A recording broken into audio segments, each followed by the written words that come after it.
This is Extra Paycheck Podcast, episode number 167.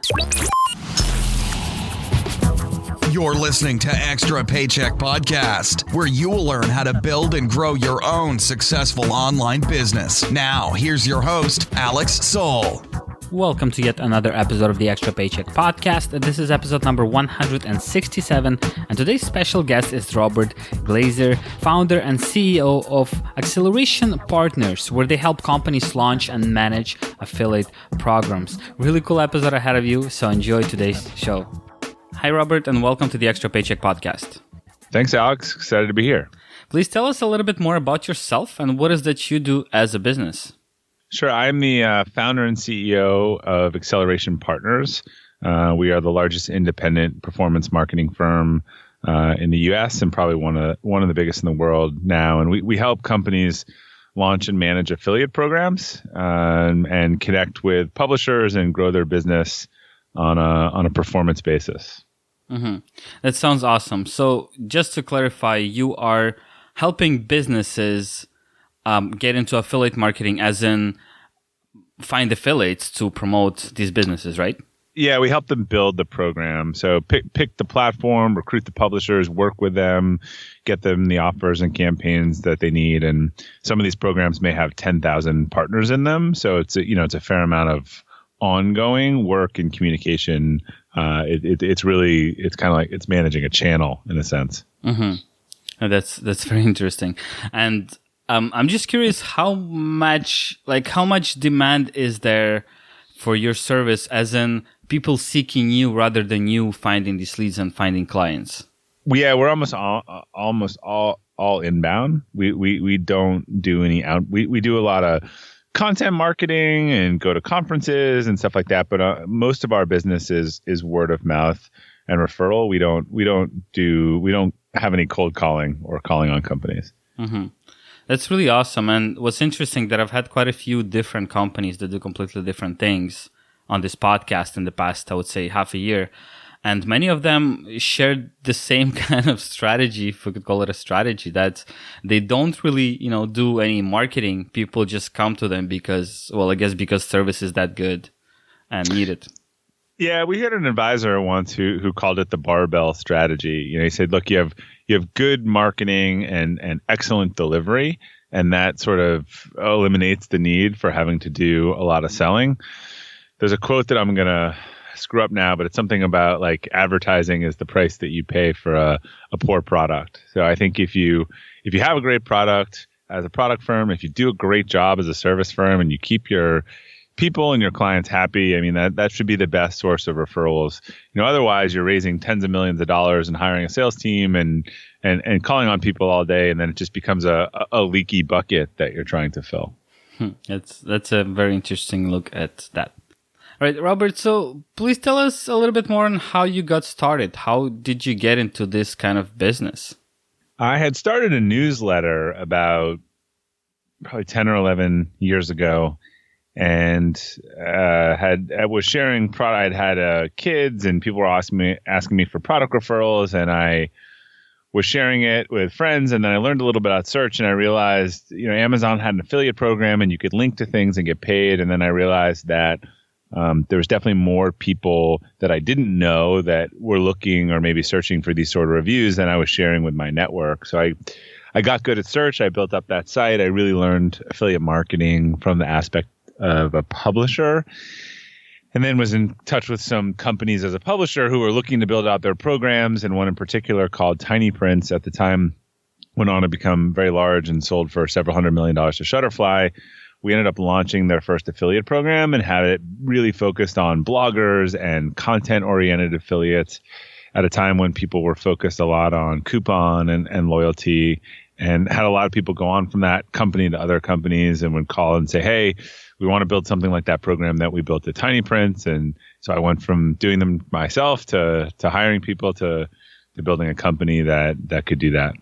Mm-hmm. That's really awesome. So this was that your first jump into entrepreneurship as well, or did you do something else before that?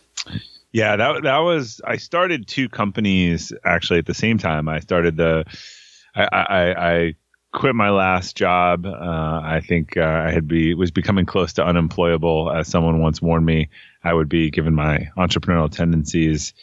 And I started the company that owned all the review site, and then I started the company that was originally Acceleration Partners, which was a consulting firm.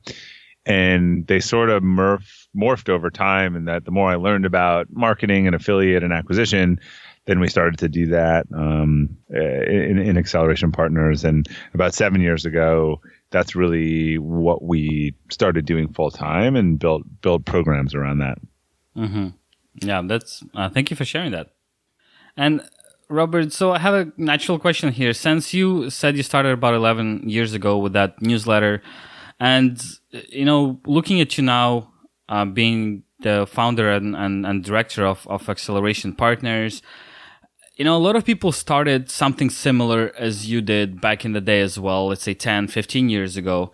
And many, I would say most of these people, they never got to like a higher, how should I put it, like high income, or, they never grew a big company out of it. They kind of stuck at this very small level income, and some of them quit even though they made some money.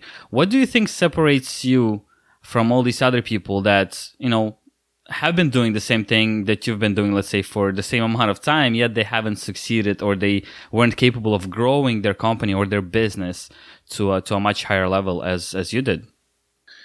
Yeah, there are a couple of pieces to that. I think that first of all, you need to know what you want as a person, and you also need to know your strengths and weaknesses. A lot of businesses are started by practitioner, and this is covered a lot in this famous book called The E-Myth, where the baker starts a bakery, and what they love is baking. They don't love growing a business. And I think in all the businesses that I've seen, particularly on the services side, you can get to 20 or 30 people just doing what you do well and not doing anything else well in relation to the business. And after that point, you have to make a concerted effort to focus on growing the business itself and what I call the business of the business. And most founders aren't interested in that stuff and don't like it. I happen to like it more than other people, but I followed a similar path in terms of really bringing in a number two who was sort of a general manager, COO, and has since become our president. And that allows me to work on those new crazy ideas and focus on next year, but have someone who's focusing on the business and managing and leading and paying attention to the finances and the operations. And I think that's what our business works with a lot of high growth businesses.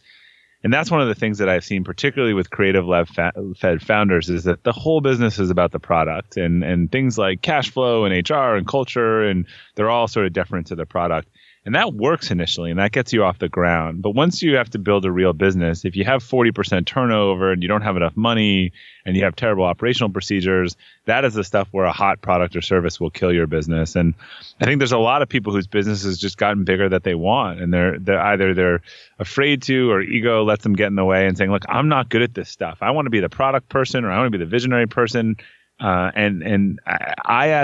have to evolve and get excited about running a business, or I have to find someone else to do it. So that is the critical, I think, a couple $1 million, 20 or 30 people, where you have to decide that you're going to build a business and go in all that, or you have to decide that you're going to stay the same size and just be more of a solo practitioner company. Mm-hmm. That's very interesting, and I like the detailed description of that you just shared with us. And I think it's going to be helpful to a lot of people listening to this podcast and a lot of beginner entrepreneurs in general, because this is something that, as I already mentioned, I've observed over the years, and it's just interesting to hear different perspective on, or a perspective from someone who did succeed and did manage to grow. I think it's a very important thing that a lot of people don't think about, or don't try to figure out the reasons why. Yeah, people aren't really honest with themselves about what they're good at or what they want to do. If they are passionate about the product and they have a 100-person company, then they need someone who's equally as passionate around budgets and projections and cash flow and culture and hiring, because that stuff is absolutely, required at a high level. Yeah, totally. And I've seen that also a lot with artists, amazing artists. They can create very amazing stuff. But when it comes to marketing or selling, or just trying to put the work out there, they simply hate that part, and they don't. That's why they're stuck being broke or not making enough money, simply because they're not interested in the business part, and it's understandable. Yet they aren't looking for a way to hire someone else, to find help that they need to. They just do what they love doing. But as you mentioned, it's not really a business; it's a hobby. Yeah, or they're micromanagers, and they just don't know how to get out of the way, or don't want to get out of the way. I recently wrote an article in which I said, kind of poked light at the people who are calling them founder and president and CEO. And I just changed my title to CEO when we got to 100 people. I used to go as managing director, but now we're hiring managing directors to head up different countries. And so it just became confusing. And even the title CEO, Chief Executive Officer, that implies you have executive officers to be chief of, and that you have a management team. And I think a president or founder is more appropriate if you have a couple person company. The role of CEO is about leading an executive team at its core. It's not about being the person in charge or who just gets to yell at people. Yeah, that makes a lot of sense. All right, Robert, so guide me through the process of a company that approaches you and they want to work with your company. They want to get affiliates promoting their business. How does that process look? How does that happen? A company so a company will come to us and they'll either have an existing program, or they'll say, look, we're really interested in the concept of an affiliate program. And we'll lay out the goals. We'll see which network or platform is right for them. We'd help them start recruiting partners and getting them active. That is the first step. And then if you want those partners to continue to be active over time, you got to keep coming up with new ideas, new offer, new content. And so we sort of act as the bridge, helping to manage them and work with a company to get them. It's I always say it's kind of like overseeing a distributor network, except it's a digital distributor network. Mm-hmm. That makes sense. And have you built like very custom made platforms, affiliate platforms for any of the clients, or do they mostly work with established marketplaces and established networks? We've built some custom reporting and things that we need to do to bring stuff together and to show clients information. But no, we don't think that actually anyone should be building custom stuff. We think that there's a lot of technology out there, and it's much better to buy that technology. When we've seen people get the okay to build something custom, then 2 or 3 years later when they're trying to update it and then all the SaaS things have new features, then they're having a really hard time. So I equate it to sort of CRM in that, you just go license Salesforce and do what you're going to do and build on top of it and do plugins. You don't see a lot of people saying we're going to go get developers and build a CRM system from scratch. The return on investment is just low. Yeah, that makes a lot of sense. And I think that's also one of the best ways to go, is to work with a proven system and a proven platform rather than try to create something from scratch. If you're not a tech company, you really probably shouldn't be creating technology. We're renting our cars and our houses and our office spaces and our tech platforms. I think people are just increasingly comfortable with subscription-based platforms that they're going to be working with, and not buying and owning code and development and these things that are not core competencies. Yeah, totally. And Robert, what can you suggest to affiliate marketers themselves, not to companies that want to go into it, but affiliate marketers? And I'm asking you what to suggest, because you started, as you said, your newsletter, and you were basically an affiliate marketer, and that was a while ago. Now, things have changed. Maybe you could share some, not ideas, but rather thoughts on where this industry is going from an affiliate marketer perspective. Yeah. Yeah. So one thing, I just did a great podcast with Brian Kelly, who's the points guy, who has like 5 million followers worldwide. He's the top travel points guy, huge affiliate, makes all his money that way. And it can give you a link to that podcast, but he's never really identified himself as that before. And I mentioned that because a lot of people say to me, hey, if I want to get started as a publisher and an affiliate, like, what should I do? Where can I make the most money? And my answer is, it just doesn't work like that. Like someone like Brian, he was just obsessed with points, and he would start writing about it, and he had great content, and he got an audience, and then he found monetization. I think there's great mom bloggers out there. It's very hard. What it takes to build up an authentic audience means that you really need to have a passion in that subject. So I tell people, look, start something about what you really love to do, and then think about how to monetize it. If you try to start something around monetizing it from day one, I have not seen a lot of success with that model. You've got to build. The nature of affiliate marketing is people with audiences, established audiences, connecting with people looking to sell stuff. So the most important thing, I think, is to build up, whether that's a blog or that's Instagram or that's an email newsletter, but you've built up a loyal following that now you feel that you can leverage. Mm-hmm. Yeah, I agree with you. And I've had quite a few people asking me how to apply to Amazon Associates program because they don't have any content on their blog. And they're like, yeah. And I'm like, well, you need to post a lot of content. And they're telling me, well, why would I post any content if I can't monetize it? And I told them, that's not your problem. You can't monetize a site that has no audience, that doesn't have a single visitor. It's the least of your worries. Yeah, that is, and they probably won't approve you. So, that's another thing. You got to when you're a lot of sites that are picky about who they approve, they want to go to that site and see that it looks like it has traffic and people and a real audience. Yeah, totally. I agree with you on that. And do you think that being an affiliate marketer is easier in 2018 than it was, let's say, in 2010, or is it harder, or neither or? I think it's different. I think being an affiliate marketer, again, is about having an audience. So how you get that audience is different, right? If it was 10 years ago, it was probably email or search. And then after that, it was search. I think now the audiences are around social or apps or communities. So the great thing about publishers is that they evolve, and you can always find new types of publishers doing new things, but they mimic the sort of audience. So it's like, where are the people congregating? And that's how the publishers will figure out how to get them. Right now they're probably focusing a lot on chatbots and groups, and it's much less search based, I think, than it was. Mm-hmm. Yeah, I guess that makes a lot of sense. And I think that's also something that a lot of affiliates don't realize, and they're not adopting to it, unfortunately for them.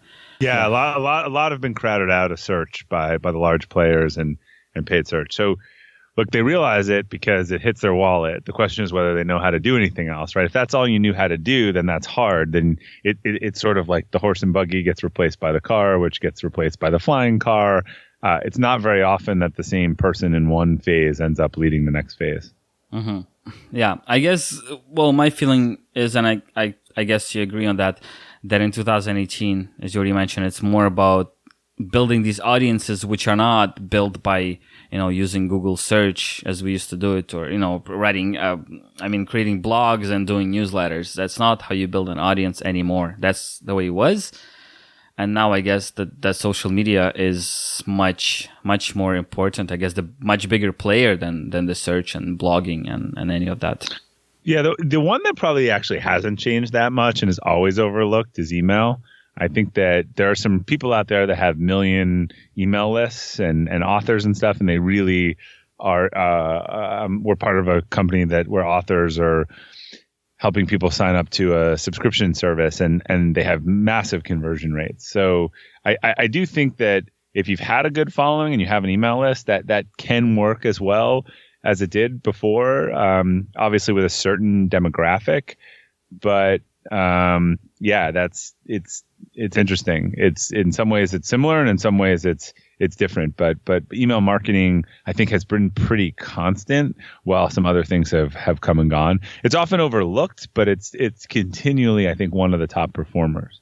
Yeah, I agree with you on email marketing. It's a big one. Although the rules in that are also changing all the time, and people need to be on top of things if they want to use email properly. Yeah, exactly. I mean, it's got to be shorter. It can't be long. And people's attention spans, I think, they don't want to be sold to. But definitely, I mean, there's some people getting huge book deals these days that are just based on their email list. So clearly they have that influence that the publishers are looking for. Yeah, totally. All right, Robert. So a little bit earlier in the podcast, you mentioned a book of yours. Can you please tell us a little bit more about that book, what it's about, and why we should all be reading it? Sure, yeah, and I'll give you the link to where you can download the first chapter for free at Performance-Partnerships. But I wrote Performance Partnerships a few years ago just to really set the record straight on what the affiliate industry is and is not. It's called Performance Partnerships, the checkered past, changing present, and exciting future of affiliate marketing. Both taking an honest look at what happened in the past and where the industry sort of went on the rails, but off the rails. But then coming back and saying, hey, the concept of performance and paying performance is right. How people have executed that has been wrong for a variety of reasons that include conflicts of interest and misaligned incentives. But there's a big shift back to performance, and I think we're going to see a wave of what I call these performance partnership programs where people take an affiliate marketing type structure and they use it in the same way that blockchain is being touted to sign up lots of publishers, to get them to sign contracts digitally, get their bank account, and it gives you a way to scale thousands of partners in a program that includes elements of partner marketing, affiliate marketing, and business development under your own brand in a way that hasn't been done before, and that would be impossible to try to work with all these companies by signing different contracts and mailing checks and sending them reports. You would lose all the efficiency of it. Mm-hmm. Awesome. Thank you. And how hard was it writing a book? It was about what I expected. Yeah. I think the writing process was about 6 months. I think what's harder than people expect is the marketing of a book. You really need to market your own book, and that's about another 6 months of work.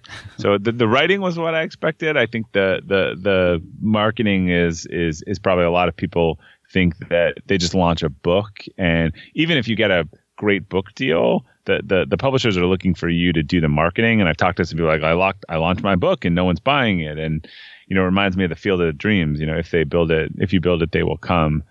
They won't come unless you make sure that they know about it. Yeah, totally. I agree. Also, because there's so many different ways to release a book right now, and some of them are very simple and cheap. Yeah. Which means that, there are a lot of books being published and a lot of junk is being published as well. So people are just completely lost. What do I buy? What do I not buy? And you just can't simply follow all the book releases, every single day. So yeah, there definitely needs to be marketing, and you need to put in a lot of effort marketing any kind of content, not just a book. Even if, you're starting a blog, just writing that content. Yeah, it's super important to write very high quality content so people enjoy it and come back to your blog. But if you don't market it and don't tell people about that content, well, nobody's going to just stumble upon your blog and right. Stay there. Yeah, and you alluded to this, but self-publishing has been a real revolution, and it's given people the ability to hold on to the rights to their books and build a platform around it. I mean, a lot of publishers just give very small advances, and they take a spray and pray approach. So you're not going to get much money, and if you want to distribute your book at a conference, you have to buy it for $14. So self-publishing has changed the game. It's unfortunately also lowered the bar, right? So there's some self-published books that could be on a bookshelf at Barnes and Noble and you wouldn't know the difference. And then there are these, 50-page books that look like they were printed on an inkjet, on the glossy cover. So, and people can say, I have a book. So I think there's a difference, right? I mean, there's a book that is worth reading, and then there's a book you wrote just to say that you wrote a book. And as you alluded to, I think I'm always trying to focus on make sure you create value. That if someone's going to read your book, it's worth reading. Yeah, totally. Yeah, and that's I've noticed personally when I read a book and I really like it, next time this author comes out with another book, chances are very, very high that I'm going to buy that second book and the third book and so on. Yeah, I mean, there are a few authors that I have followed over the years, and I end up reading all their books. And, again, that's how they build their platforms. Yeah. All right, Robert. So I want to ask you something different at this point. we all listen to these podcasts and watch these videos where entrepreneurs like yourself, tell us amazing stories, and we're all sitting there looking at your success and being jealous or celebrating your success with you and for you as well. But what a lot of people don't talk about, and what a lot of beginner entrepreneurs don't think about, is that there's usually quite a few hard and dark moments in any entrepreneur's path. Maybe you could share one of the very difficult moments that you had to overcome in order to build your business. Yeah, it's a great point, and I've written on this. And the first thing I'll say is I have a quote I like to use, which is that entrepreneurialism is or being an entrepreneur is very sexy in the rearview mirror. I think people look at the folks who have sold their company or gotten to their destination, and they do not see 10 to 15 years of owing the bank money, not being around, problems with their marriage, all the sacrifices that were made. I think they look at the ends and not the means. And I haven't met a single successful business or entrepreneur that hasn't had one or more of these kind of multiple, steps backwards or really moments of doubt. And it is not this straight uphill climb.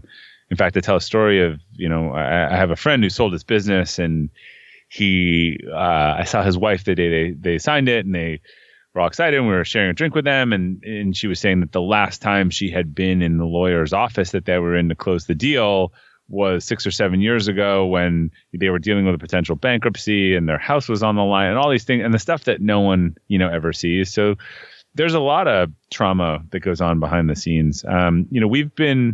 We've been fairly fortunate. We've had a few tough times. So there was a time a few years ago where we had a rough 3 to 6 months. I think we had hit some growing pains. We were stretched thin. We had lost a few deals and made a really bad executive level hire that hadn't worked out.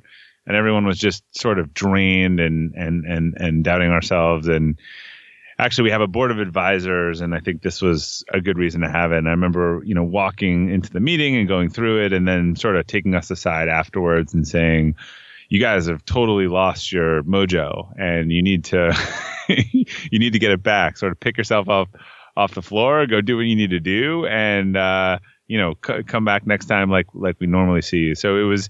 I think it had definitely been a bottom for a few people on the team. It was, this is not an existential moment of the business collapsing, but I think it was a crisis of confidence for a lot of people, saying, "Do I want to do this, or should we be doing it?" And we picked ourselves up off the floor. We really figured out what we want to do, and I think that was a key turning point in us getting more focused and deciding where we wanted to take the business and really going from there. Mm-hmm. Yeah, that sounds harsh. And did you lose any people in that process, or did everyone stay on board? No, we didn't lose any people. I think we've always tried to do that. And I think we had another instance where we lost our largest client, which I know a lot of people face too. And everyone always tell me this, and I wouldn't believe it, but it really was like a blessing in disguise. I mean, the company had gone through some acquisitions, and it just, the relationship wasn't the same as it was. And it's one of the few things that I was still dragged into. And, we moved on, and we were able to backfill that and bring in new clients. And those new clients were able to not have to go through me. And so it really released me to do other stuff, because the clients I've been with forever really still deferred to me for everything. So it was a growth point to the business to be able to, replace one large client with a few different clients, and then be able to elevate some team members to be the ones who were dealing with them. Mm-hmm. That sounds very interesting.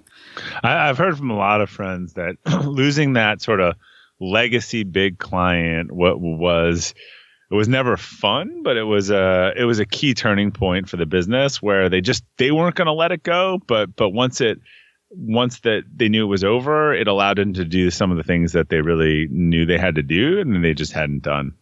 Mm-hmm. Yeah, that makes a lot of sense. All right, Robert. So I'm going to ask you one of the last questions for this show. And this one's an important one. What would be your biggest advice, the most important thing that beginner entrepreneurs or people who are just thinking of starting any kind of business should pay the most attention to? What is that one thing that you think is the most important?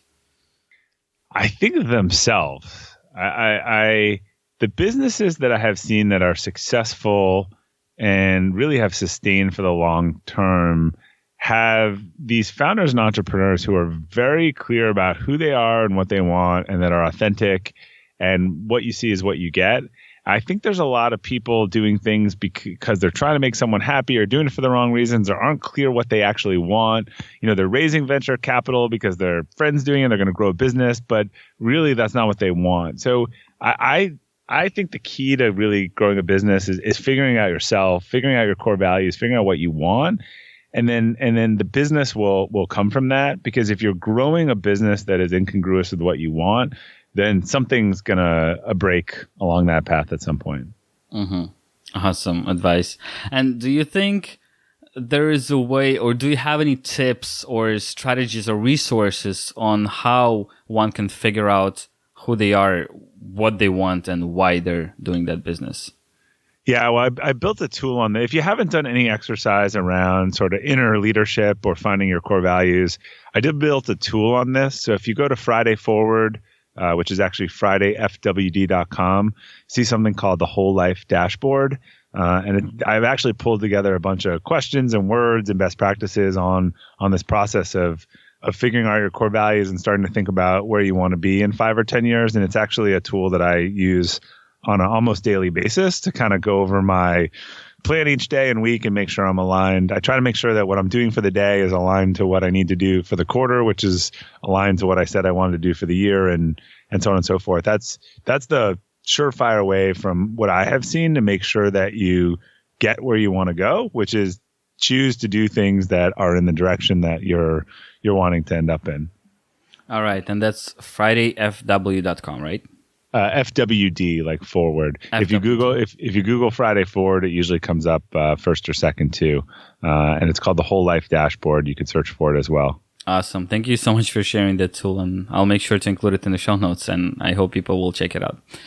All right, Robert, thank you so much for being on the podcast. And before you go, I'd love to hear maybe other resources and places where people can find out more about you, your company as well, your book. Sure. You can go to accelerationpartners.com to find out about our company and what we do. And as I said before, performance-partnerships.com will get you the book info and a free chapter to download. And if you want to learn more about me or the Friday Forward newsletter I send out each week, you can go to Robert Glazer, Glazer, all one word.com. All right. Awesome. Thank you so much for sharing. Robert, thank you once again for being on the show. Thank you for sharing your story, your tips, your strategies. Thanks, Alex. Have a good week. Thank you so much for tuning in to this week's episode of the Extra Paycheck Podcast. As always, head over to extrapodcast.com/167. This is where I'll be sharing all the resources mentioned in today's episode. Also, head over to extrapodcast.com/iTunes in order to subscribe to the show. Don't forget to leave a rating and a review, which will help tremendously. Also, head over to extrapodcast.com/Spotify in order to follow the show on Spotify. Once again, thank you for tuning in, and I'll talk to you next Monday.